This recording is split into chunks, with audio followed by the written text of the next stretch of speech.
प्रस्तुत आशक इजोत में अहाँ सब लोगों के स्वागत कर रहल छी।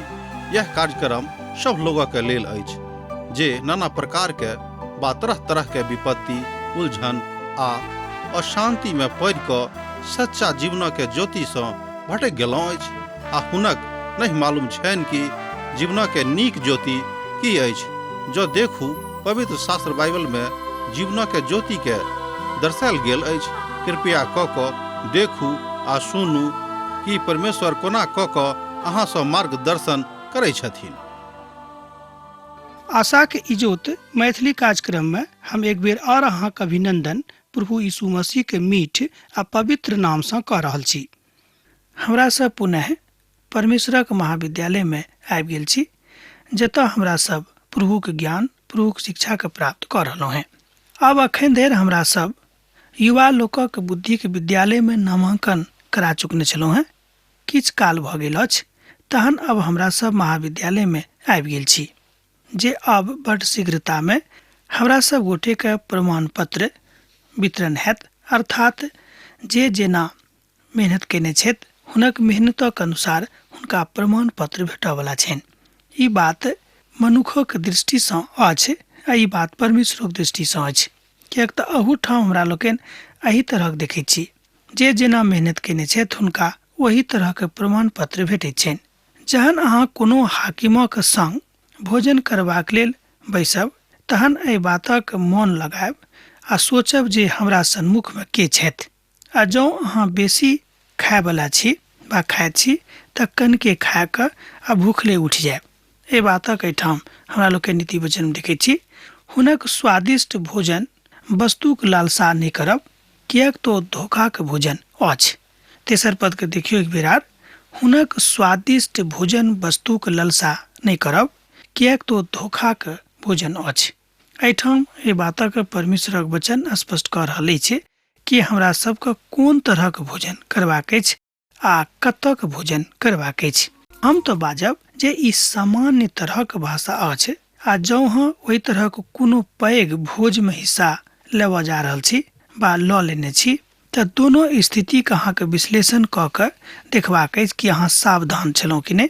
मान लियौ जँ पहिल बेर अहाँ सावधान नहि छलहुँ हैं तऽ अब अहाँ सावधान भऽ जाउ और ओतऽ जा कऽ ई प्रयास नहि करब जे अहाँ ओतऽक लोक की कहत।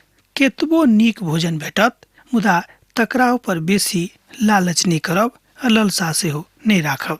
एहि तरहक भोजनक ऊपर कोनो आगा पाछा करबाक जरूरत नहीं अछि।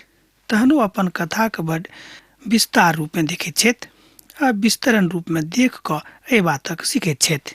तहन अहाँ एकटा बड़ बढ़ि कऽ चढ़ि कऽ एहि बातक सीख सकैत छी कि प्रभुक वचन अहाँसँ की बाजि रहल अछि।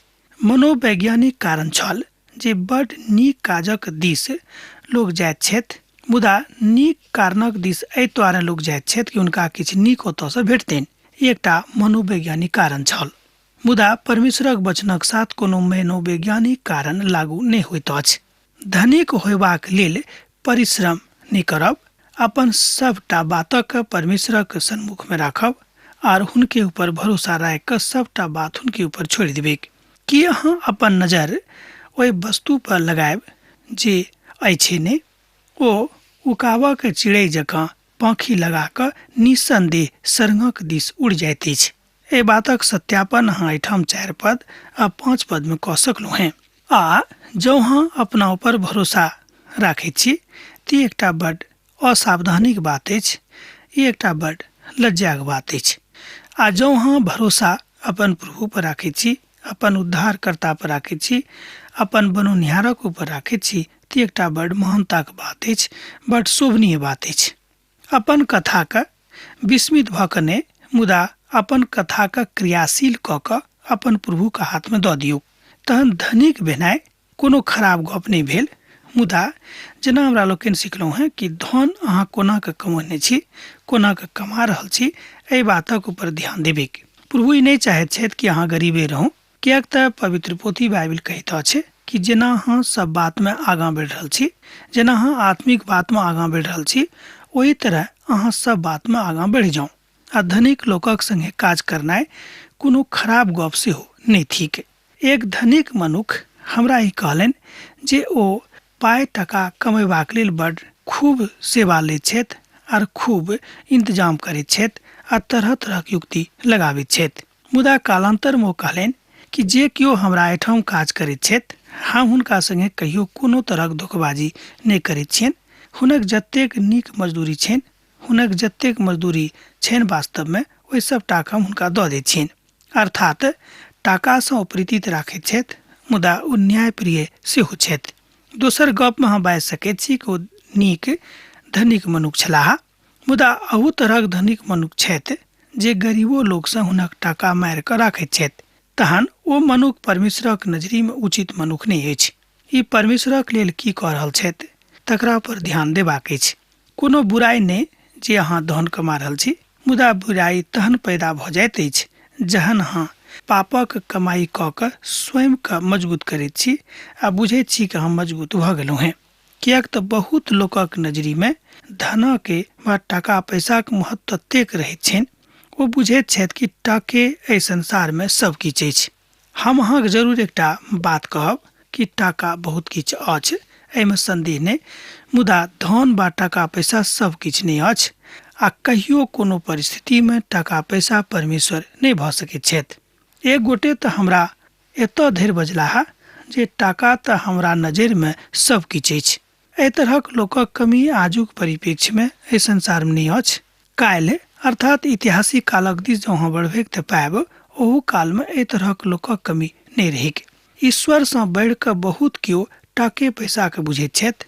हुनका दृष्टिकोणमे टाका पैसा कमौनाइ सबसँ बेसी महत्वपूर्ण काज भऽ जाइत छै। तहन यह बुराइके कारण भऽ जाइत अछि जहन केओ टाका पैसाके महत्व परमेश्वरसँ बेसी दऽ दैत छथि। तहन एहि तरहक मिथ्या एहि तरहक बातक लोक सीख कऽ अपन धियापुताके सिखा दैत छथि आर संतोष करबाक लेल आकारक पूजा आ तरह तरहक दान धर्म कऽ कऽ स्वयंके संतुष्ट करैत रहैत छथिन, जे कहियो परमेश्वरक बाट नहि थिक। प्रभु यीशु मसीहक नजरिमे उचित ई बात कहियो नहि होइत। जे डाहसँ देखैत छथि हुनक भोजनक नहि करब आ नहि हुनक स्वादिष्ट भोजन वस्तुक लालसा राखब, किएक तऽ जेना ओ अपन मोनमे विचार करैत छथि ओही तरह ओ अपनो छथि। ओ अहाँसँ कहैत छथि खाउ पीऊ, किएक तऽ ई बात हमरा लोकनि परमेश्वरक वचनसँ एहिठाम सीख रहल छी। आगाँ 8 पदमे एहि तरह बतायल गेल अछि, आ जे कर अहाँ खयलहुँ हैं तकरा उगलऽ पड़त और अहाँ अपन मीठ कथाके आब तकर फलक गमा देब। एहिठाम जवान प्रचारकक लेल बड्ड नीक सलाह अछि। बहुत बेर हम ओहि प्रकारक लोकसँ चेतावल गेलहुँ हैं, चेतावल जायल गेल छी जे काज ओतऽ भऽ जाइ छै। मुदा जे केओ जवान प्रचारक छथि, जे केओ प्रभुक नजरिमे नीक छथि, हुनका एहि सब बातसँ बड्ड सावधान रहबाक जरूरत छनि। ओ सब किछु एही तरह बाजल जा रहल अछि आ जँ केओ अहाँके भोजन पर हकार दऽ कऽ बजौने छथि तऽ सावधानीके साथ ओतऽ जायब, किएक तऽ ओतऽ जे खुआवल पियावल जा रहल अछि तकरा अहाँ नीकसँ देखबै कि वास्तवमे ओ अहाँके हकार देने रहथि वा कोनो मिथ्या गप अहाँके संगे अछि वा कोनो तरहक अपन काज ओ अहाँसँ निकालऽ चाहैत छथि। बड्ड खतरनाक भऽ जाइत अछि एहि तरहक भोज। तहन एहि तरहक भोजमे गेनाइसँ, एहि तरहक भोजमे सम्मिलित भेलासँ सावधाने रहब, भाग नहि लेब, किएक तऽ बहुत बेर लोग ई काज आजुक युगमे कऽ रहल छथिन। पुरना सीमानाके कहियो नहि बढ़ायब आ नहि ओहि तरहक खेतमे जायब। एहि तरह हमरा लोकनि ई बातक सत्यापित कऽ सकैत छी। पद 10 एक बेर हमरा संगे देखियौ पद 10 के, पुरना सीमानाके कहियो नहि बढ़ायब आ नहि आन थाक खेतमे जायब। एहि तरह हमरा लोकनि देखैत छी कि जे केओ अनाथक खेतमे जाइत छथि ओ परमेश्वरक सीमानाके लाँघैत छथि। एहिठाम पुरान सीमानाक विषयमे बतायल गेल अछि। आर एक बेर आ जँ अहाँ अपन विश्वासक खत्म कऽ लेने छी तऽ एहि बातक अहाँ अपन धियापुताके एहिठाम एहि बातक नहि बता सकैत छी।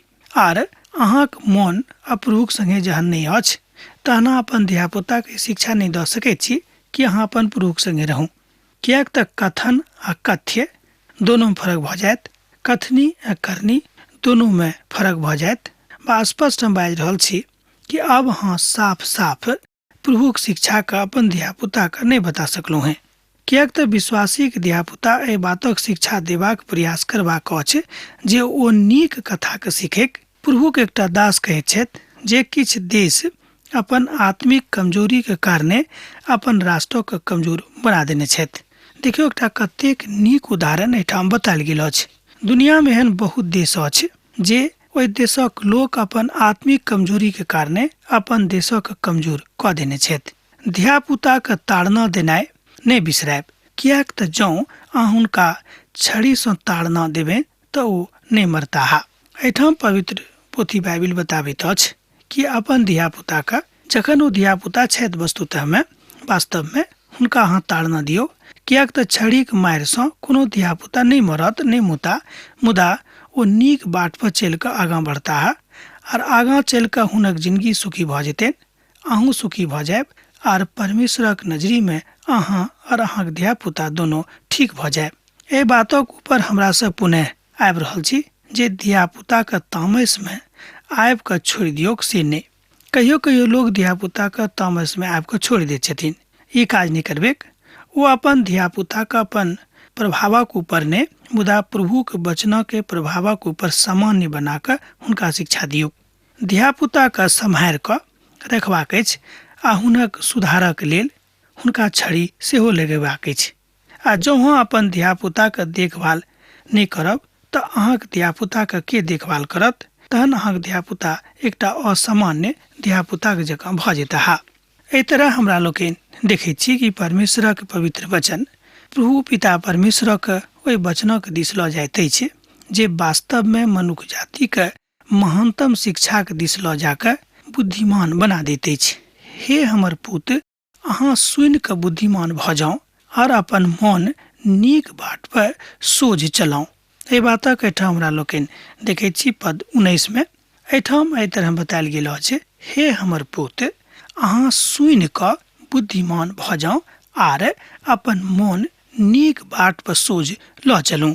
दाख मधुक पनिहारक संगतिमे नहि रहब आ नहि मौस बेसी खायवलाक संगतिमे रहब, किएक तऽ पियक्कड़ आर पेटू अपन भाग गमाबैत छथि आ जे केओ पिनकऽवला छथि, जे केओ शुद्ध भोजन नहि करैत छथि, ओ परमेश्वरक हास परिहासक वस्तु बुझि सकैत छथि।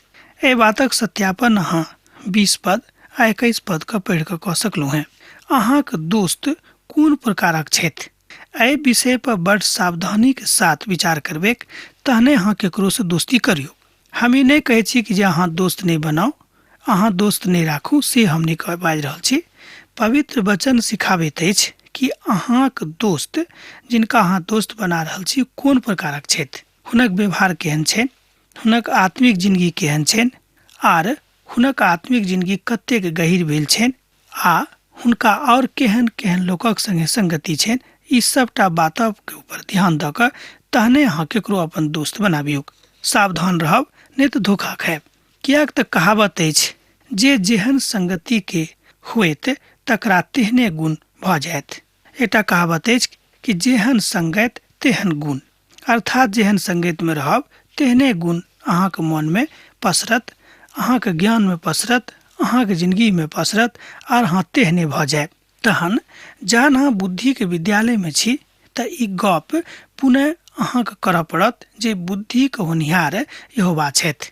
एक बेर आर देखियौ, तहन जहन अहाँ बुद्धि के विद्यालय में छी तऽ ई गप पुनः अहाँके करबाक अछि, ई गप पुनः अहाँके सिखबाक अछि आर ई गप अहाँके पुनः करबाक अछि जे बुद्धि के देनिहार यहोवा छथि, बुद्धि के होनिहार यहोवा छथि। अपन जन्म देबऽ वाली के सुनब आ जहन अहाँके में बुद्धि भऽ जायत तहनो हुनका तुच्छ नहि बुझब। एहिठाम में के प्रति महान आदर व्यक्त कयल गेल अछि। विशेष कऽ कऽ हम अपन जवान भाई बहिन के संग कहैत छियनि, एहिठाम बाजल गेल अछि कि जे अहाँके जन्म देबऽ वाली में अछि हुनक सुनब भने अहाँ जवान भऽ गेलहुँ हैं, भने अहाँ बुद्धिमान भऽ गेलहुँ हैं, मुदा जे अहाँके जन्म देने छथि हुनक सुनबेक, हुनक बातक मानबेक, किएक तऽ ओ अहाँके जन्म देने छथि आर ओ अहाँके लालन पालन प्रभुके भय भक्ति में कयने छथि। एहि बातक सत्यापन अहाँ एहिठाम पद 22 में पढ़ि कऽ सकैत छी। अपन जन्म देबऽ वाली के सुनब, आ जहन अहाँक में बुद्धि अर्थात वृद्ध भऽ जेती तहनो हुनक तुच्छ नहि बुझबनि। हमरा संगे एहि पदक अहाँ देख सकैत छी कि अपन जन्म देबऽ वाली के सुनब, आ जहन अहाँक में वृद्ध भऽ जेती तहनो हुनक तुच्छ नहि बुझबनि।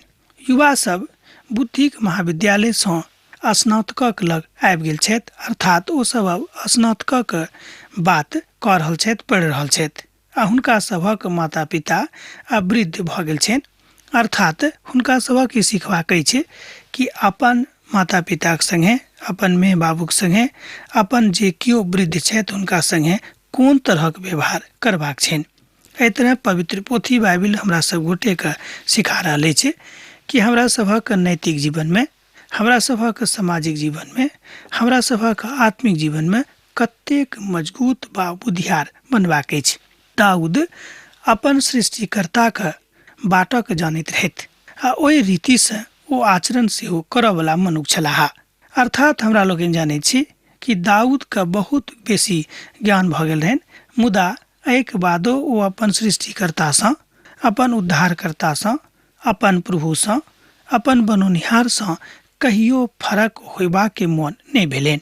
मनुष्य भेला के कारणे हुनको से गलती भेलनि, मनुष्य भेला के कारणे हुनको से पाप भेलनि, एहिमे कोनो शक नहि, बहुत पैघ पाप भऽ गेल रहनि। एहिके बादो ओ नीक पुत्र रहथि, तैं ओ अपन पिता के शरण में आबि गेल छलाह।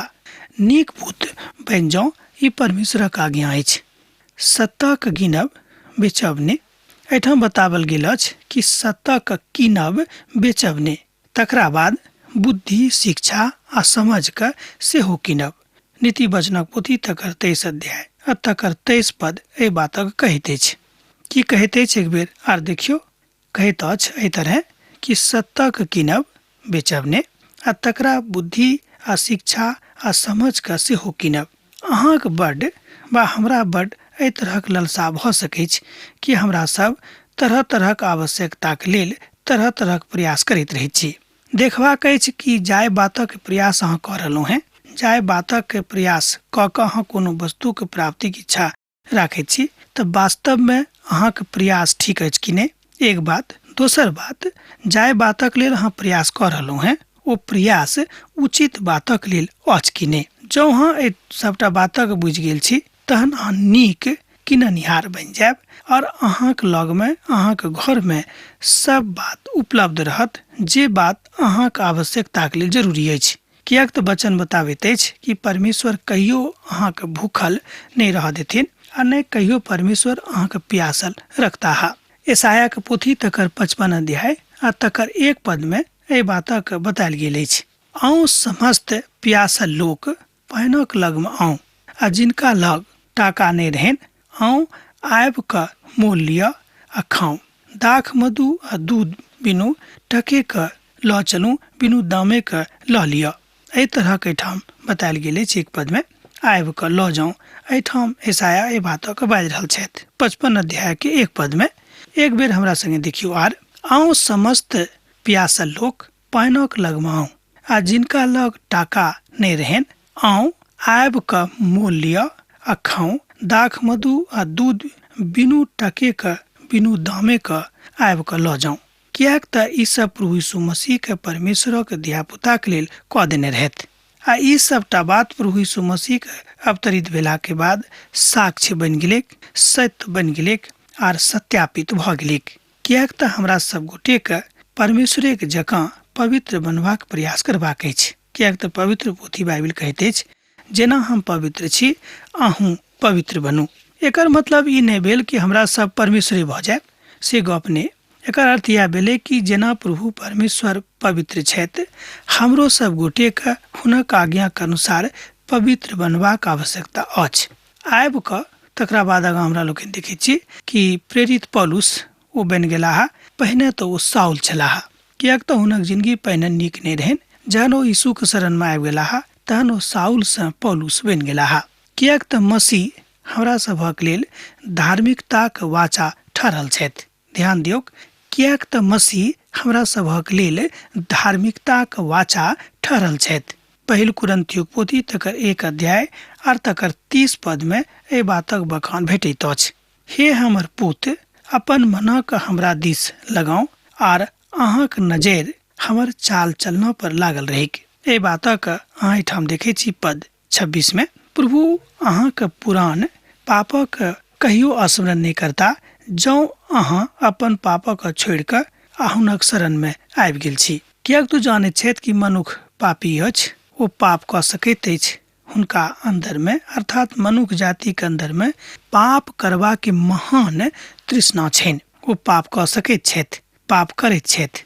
एक बादो प्रभु कहै छथिन कि अब जे केओ हमरा शरण में आबि गेल, हुनक सबटा पापक माफ कऽ देने छी।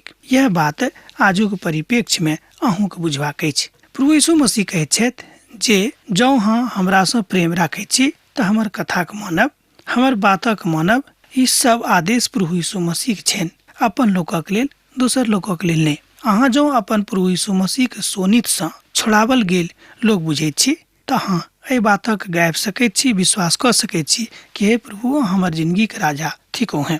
एहिठाम हमरा लोक देखै छी कि बहुत गहीर प्रेम भेलाक बाद लोक बहुत बेर धोखा में पड़ैत छथि, विशेष कऽ कऽ स्त्री जातिसँ। हमरा लोक देखलहुँ हैं कि बहुत बेर एहि संसार में एहन घटना घटल अछि कि जे केओ एहि तरह के स्त्री के सकेती में आबि कऽ पड़ल छथि, हुनका बहुत बेसी घाटा भेल छनि और हुनक मृत्यु सेहो भऽ गेल छैक। एहि बातक सत्यापन अहाँ एठाम 27 पद में कऽ सकलहुँ हैं।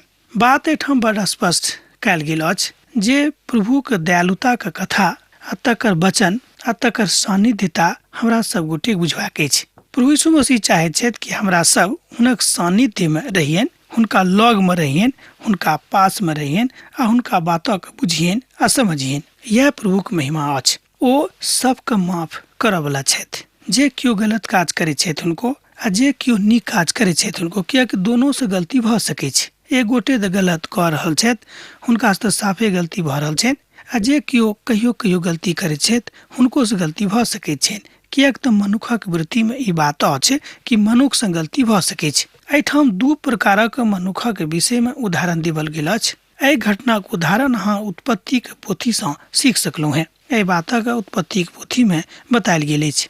सत्यापनक लेल एहिठाम अहाँ देखियौ नीति वचनक पोथी तकर 23 अध्याय और तकर 28 पद में ओतऽ एहि बातक सत्यापन कयल गेल छैक। जतऽ सैमसन स्त्री के धोखा में पड़ि कऽ अपन प्राण गमौने रहथि, ओ अहाँक बड़ आराम से धोखा दऽ सकैत छै। अर्थात ओहि तरहक स्त्री से बड़ आराम से अहाँ धोखा खा सकैत छी। आगाँ के 29 आ 30 पद में अन्हारक शक्ति के विषय में बतायल गेल अछि। कियाक तऽ दाख मधु जे मदिरा के दिस कहियो कहियो इशारा करैत अछि। सोझ गप में मदिरा जतऽ लोग बैस कऽ पियैत छथि, जतऽ लोग बैस कऽ आनंद लै छथि, ओहि स्थान पर लऽ जाबऽ वाला जे अहाँके अछि से अहाँके नाशक दिस लऽ जाइत अछि। आगाँ 32 पद से लऽ कऽ 35 पद में अन्हारक बड़ विकराल रूपक देखायल गेल अछि। कियाक तऽ बतायल गेल अछि कि जँ अहाँ मदिरा पान करऽ वाला एहि तरह के स्त्री के संगति में आबि गेल छी, एकर मतलब यह भेलै कि अहाँ घोर अन्हार में पड़ि गेल छी। अर्थात पाप के अन्हार दुनिया में अहाँ प्रवेश कऽ चुकल छी। यह बात परमेश्वर अहाँके सिखाबैत छथि। तहन सावधान रहब, एहि तरहक लोक से दोस्ती नहीं करब। कियाक तऽ अंत में ओ साँपक जकाँ डसैत अछि आ यह काज ओ करैत अछि, जेना हमरा सब सैमसनक विषय में पढ़लहुँ हैं आ सिखलहुँ हैं।